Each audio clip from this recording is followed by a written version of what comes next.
नमस्कार दोस्तों, डल अवाल के डिजिटल चैनल में आपका सभी का स्वागत। अभी हम आए हैं महाराष्ट्र के कोल्हापुर जिले में पेठ बड़गांव में। यहाँ पे मिस्टर व्यापारी करके है, तो उनका ये भैंस का डेयरी फार्म है।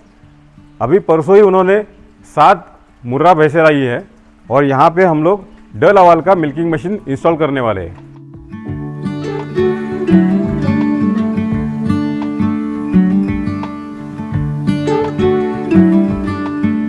तो आइए अब हम देखते हैं कि डल अवाल मिल्किंग मशीन के बॉक्स के अंदर क्या क्या आता है। अब ये है ये भैंस का दूध निकालने का सिंगल बकेट वाला मिल्किंग मशीन, ठीक है। तो इसके साथ आता है वैक्यूम पंप 1 हॉर्स पावर का, और इसके साथ आते हैं डल अवाल का ड्यूवैक वाला बकेट। अभी हम देखते हैं कि वैक्यूम पंप के साथ क्या क्या एक्सेसरीज आती है। सबसे पहले ये है लुब्रिकेटर। ये लुब्रिकेटर का बॉटल है और ये पूरा लुब्रिकेटर का किट है। और ये है जो जला हुआ ऑयल नीचे कलेक्ट करने के लिए लुब्रिकेशन ऑयल कलेक्शन बॉटल है। ये सबसे अहम चीज़ है वैक्यूम रेगुलेटर, वैक्यूम को नियंत्रित करने वाली ये वैक्यूम रेगुलेटर है। ये है वैक्यूम गेज। इसके ऊपर आपको दिखेगा कि सिस्टम के अंदर कितनी वैक्यूम चल रही है। ये है साइलेंसर, जो साइलेंसर ये वैक्यूम पंप के ऊपर फिट होगा और इसमें से जो हवा बाहर फेंकी जाती है वो इस साइलेंसर से बाहर फेंकी जाएगी और उसका आवाज़ भी एकदम कम हो जाएगा मशीन का। उसके बाद ये जो है ये ट्रांसपेरेंट लीड्स है, उसके साथ अंदर गैस्केट्स भी है। तो ये वैक्यूम टैंक को दोनों साइड से लगेंगे। अगर वैक्यूम टैंक के अंदर अगर पानी आता है या दूध जमा होता है तो इसके थ्रू हम लोग देख सकते हैं। ये जो है ये रिड्यूसर बेलो है, ये वैक्यूम पंप को यहाँ पे लगेगा और इसके ऊपर हम लोग पीवीसी पाइप का कनेक्शन लेंगे, जो अपने डेयरी फार्म में भैंसों के पास जाके वहाँ से हम लोग मिल्किंग बकेट लगा सकते हैं। ये लाइनर क्लीनिंग ब्रश है। दूध निकालने के बाद हम लोग मशीन का सफाई करेंगे, बकेट का सफाई करेंगे, तो लाइनर साफ़ करने के लिए ये ब्रश दिया हुआ है। ये डल अवाल का वैक्यूम पंप ऑयल है लुब्रिकेशन करने के लिए। इस लुब्रिकेटर के अंदर हम वैक्यूम पंप ऑयल का इस्तेमाल करेंगे ताकि उसकी वजह से आवाज़ कम हो जाती है। वैक्यूम पंप के अंदर जो वेन्स है उसका घिसाव कम हो जाता है और वैक्यूम पंप ठंडा रहने में मदद होती है। ये वैक्यूम पंप के पाइप जो है उसके ऊपर ये जाएगा और इसके अंदर वैक्यूम रेगुलेटर और इसके अंदर वैक्यूम गेज बैठेगा। सबसे इम्पोर्टेंट ये जो है ये अपना वैक्यूम पंप है। इसका कैपेसिटी है 1 हॉर्स पावर का और ये 170 लीटर हवा 1 मिनट में बाहर फेंकता है, जिसकी वजह से वैक्यूम तैयार होती है। वो 2 बकेट से या 2 भैंसों का दूध निकालने के काम में आती है। इसके अंदर ये इलेक्ट्रिक मोटर, ये है वैक्यूम पंप हेड और ये जो है ये वैक्यूम टैंक।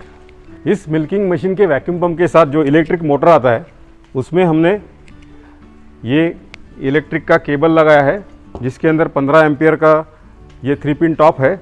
और ये जो केबल है ये 2.5 स्क्वायर मिलीमीटर इसका इतना गेज है और ये 2 मीटर लंबी रहती है। ये पूरा होता है डल अवाल का मिल्किंग मशीन का वैक्यूम पंप। अभी हम देखेंगे कि मिल्किंग बकेट में क्या क्या एक्सेसरीज आती है। यह आएगा स्टेनलेस स्टील का बकेट, 25 लीटर का कैपेसिटी है इसका। ये स्टेनलेस स्टील SS304 से बनाया हुआ बकेट है। ये है MC11 क्लस्टर, ये भैंसों का दूध निकालने के लिए क्लस्टर है। उसके बाद ये कैन के ऊपर लगाने वाला ढक्कन है। ये है मिल्क ट्यूब और उसके साथ ये ट्विन पल्स ट्यूब। ये है ड्यूवैक।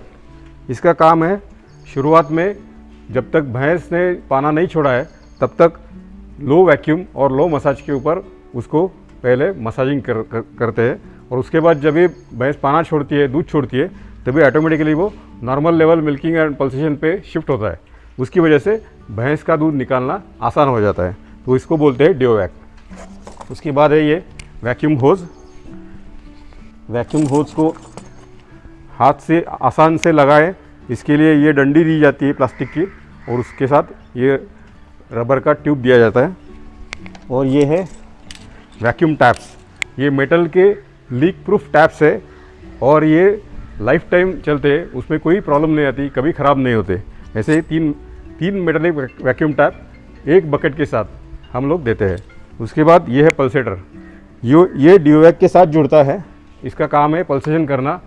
भैंस के थन के बाहर के साइड में पल्सेशन और मसाज या वैक्यूम और मसाज ऐसी स्थिति तैयार करना ये पल्सेटर का काम है।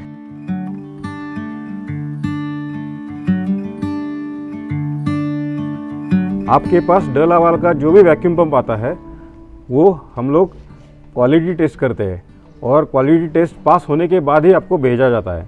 क्वालिटी टेस्ट के अंदर एयर फ्लो कितना है, हाउसिंग का टेम्परेचर कितना जा रहा है, पावर करंट कितना ले रहा है और करंट लीकेज तो कुछ नहीं है ना बॉडी के अंदर, इसका टेस्ट होता है। फिर हर वैक्यूम पंप को उसका सीरियल नंबर पड़ता है और बाद में पैक होके आपके पास भेजा जाता है।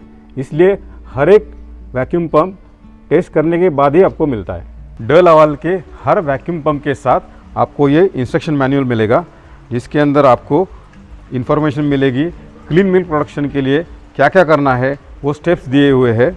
उसके बाद मिल्किंग मशीन कैसे चलानी है, उसके कौन से कंपोनेंट्स दिए हैं, वो सब जानकारी यहाँ पे आपको मिलेगी। तो ये सब पूरा इंस्ट्रक्शन मैनुअल हर मिल्किंग मशीन के साथ, हर वैक्यूम पंप के साथ, हर डलावाल वैक्यूम पंप के साथ आपको ज़रूर मिलेगा। दोस्तों, तो अभी हमारे मिल्किंग मशीन का इंस्टॉलेशन कंप्लीट हो गया। अभी यहाँ पे आप देखेंगे कि ये वैक्यूम पंप हमने लगा है। यहाँ से ये वैक्यूम पाइप लगाई है, वो जाके यहाँ पे हमने उसको फिट किया है और यहाँ से वो पूरे भैंसों के शेड के अंदर हमने लगाई है। जितनी भैंसें हैं उसके हिसाब से हमने वैक्यूम टैप्स दिए हुए हैं। ये है वैक्यूम रेगुलेटर है, ये वैक्यूम को एडजस्ट करेगा। ज़्यादा हवा जाती है तो उसको एक्स्ट्रा हवा को अंदर छोड़ के वैक्यूम लेवल जो हमको भैंस के लिए चाहिए 360 मिलीमीटर मर्क्यूरी, इतना वैक्यूम लेवल यहाँ पे एडजस्ट करेगा और ये वैक्यूम लेवल आपको इस वैक्यूम गेज में दिखेगा। तो जब भी आप मशीन चालू करेंगे तभी सबसे पहले वैक्यूम लेवल देखना बहुत ज़रूरी है। जैसे ही ये वैक्यूम टैप हम लोग बंद करेंगे तभी वैक्यूम लेवल बढ़ता जाएगा और ये 360 मिलीमीटर ऑफ मर्क्यूरी इतने लेवल पे सेट हो जाएगा।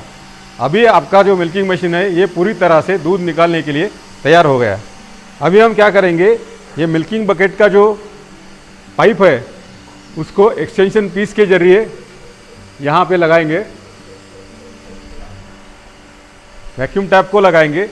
टैप को लगाने के बाद जैसे हमने वैक्यूम टैप चालू कर दिया तो ये पूरा पाइप जो है एयर का ये वैक्यूम के प्रभाव में आ गया और ये पल्सेटर चालू हो गया। यहाँ पे आप उसकी टिक टिक सुन रहे हो और अभी ये जो डिओवैक है ये पूरा मसाज मोड में आ गया। जैसे ही हम लोग ये क्लस्टर भैंस को लगाएंगे, भैंस के थन पे लगाएंगे और भैंस पाना छोड़ेगी, दूध छोड़ेगी, तभी ये मिल्किंग मोड पे जाएगा। जब वो मिल्किंग मोड पे जाएगा तभी ये ऐसे बेलो ऊपर आ जाएगा। ये देखिए अभी ये मिल्किंग मोड में चालू हो गया और अंत में जब भैंस का दूध कम हो जाता है तो ऑटोमेटिकली ये वापस मसाज मोड में चला जाएगा। ये ऐसे तभी हम क्लस्टर निकाल के भैंस का मिल्किंग का प्रक्रिया पूरा कर देंगे। देखिए अभी ये मिल्किंग मशीन चालू कर दिया है हमने। ये बकेट है और ये क्लस्टर भैया जी ने लगाया है और ये परसों ही आई हुई भैंसें है, उसको हमने पहले दिन हाथ से दूध निकाला था। अभी दूसरे दिन हमने इसको मिल्किंग मशीन के माध्यम से दूध निकाल रहे हैं और भैंस भी एकदम शांत तरीके से खड़ी है, बिल्कुल दूध छोड़ रही है, कोई प्रॉब्लम नहीं है। इसी तरीके से हम बाकी के भैंसों को भी क्लस्टर लगा के मिल्किंग मशीन से दूध निकालेंगे। तो आज के वीडियो के अंदर हमने देखा कि डलावाल बफेलो मिल्किंग मशीन के साथ क्या क्या कंपोनेंट्स आते हैं, क्या क्या पुर्जे आते हैं, उसका महत्व क्या है, उसका इंस्टॉलेशन कैसे किया जाता है। अगर इसके बावजूद आपको अगर और भी कोई डाउट्स है और कोई आशंका है तो हम लोग यहाँ पे एक नंबर दे रहे हैं, वहाँ पे आप कृपया कांटेक्ट कीजिए। धन्यवाद।